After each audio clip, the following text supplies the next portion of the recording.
आपण या वर्धापन दिनाच्या औचित्यानं सारेजण एकत्र आलेलो आहोत। शेतकरी कामगार पक्षाचा 72 कार्यकर्ता कितीही संकट आली तरी त्या संकटांना धीरोदत्तपणे तोंड देऊन खंबीरपणे उभा आहे, याचं द्योतक आपल्याला काही क्षणातच बघायला मिळेल। यात दुमत असण्याचं कारण नाही, पण बरेचसे कार्यकर्ते या ठिकाणी जे आलेले आहेत ते आपापल्या रॅल्या सोडून आलेले आहेत। विशेषतः शिवा कॉम्प्लेक्स, मनसे ग्राउंड तिथून आपली एक रॅली निघणार आहे। त्यानंतर खांदा कॉलनीतील किया शोरूम आहे, तिथून एक रॅली आपली निघणार आहे आणि एक्सप्रेस हायवे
शेवटच्या टोकाला टेंबोड्याच्या अलीकडे त्या ठिकाणाहून एक रॅली निघणार आहे।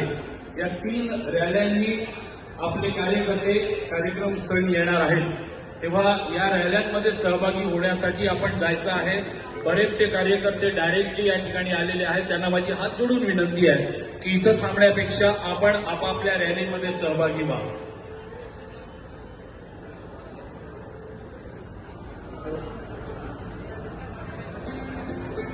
शेतकरी कामगार पक्षाचा 2 ऑगस्ट रोजी हा 78वा वर्धापन दिन म्हणून साजरा केला जातो आणि एक संस्कृती आहे शेतकरी कामगार पक्षाची।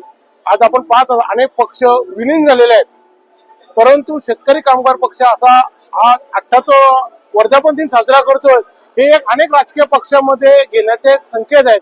आणि कोणी लोक पक्षामधून आज उडी इकडे तिकडे मारत आहेत, त्यांना सुद्धा एक फार मोठा संदेश देण्यासारखी गोष्ट आहे का जरी पक्ष जुना असला तरी विचार मोठे आहेत। तर या परिसरामध्ये या भागामध्ये जे जे ऐतिहासिक जे निर्णय घेतलेले आहेत ते समजा 12.5% असू द्यात, मूळ कायद्याचा निर्णय असू द्यात, हे सर्व नैन्याचा विषय असू द्यात, या सर्व गोष्टीचा विषय हे सर्व शेतकरी कामगार पक्षाने घेऊन फार मोठी चळवळ आणि सर्व लोकांना न्याय मिळवून देण्याचं काम शेतकरी मनसेचे अध्यक्ष येतात, काय अपेक्षित? मनसेचे अध्यक्ष राज ठाकरे साहेब येत आहेत, याच्यामध्ये खूप मोठा परिवर्तन मराठा समाजाचा होणार आहे। कारण राज ठाकरेंनी जो मराठी हा विषय घेतल्यामुळे आज राज्यात नव्हे देशभरात आज आपली मराठी भाषा टिकली पाहिजे। संत नामदेव ज्ञानेश्वर महाराजांनी सांगितलेलं आहे, माय माय बोली मराठी, मराठीवर स्वतः ज्ञानेश्वरी लिहिली, ज्ञानेश्वराई ही मराठी भाषा आपली आहे, ही मराठी भाषा। राऊत पण येत आहेत, सर्व महाविकास आघाडीचे नेते तुम्ही सगळे जमवलेले आहेत। हो, याच्यामध्ये उद्देश असा आहे की संजय राऊत येतात, काही लोकांच्या मनात भावना होती तर शिवसेना शेतकरी कामगार पक्षाजवळ नाहीये, पण एक संदेश लोकांकडे मिळणार आहे का संजय राऊत येऊन सुद्धा आता शिवसेनाही शेतकरी कामगार पक्षाच्या बरोबर ठामपणाने उभे। वाट पाहतात दोघांच्या पण भाषणाची वाट पाहतात। 100% वाट काय येणारच, 100% येणार आहे आम्हाला अपेक्षा आहे आणि चांगल्या रीतीने लोकांना संदेश देऊन जातील।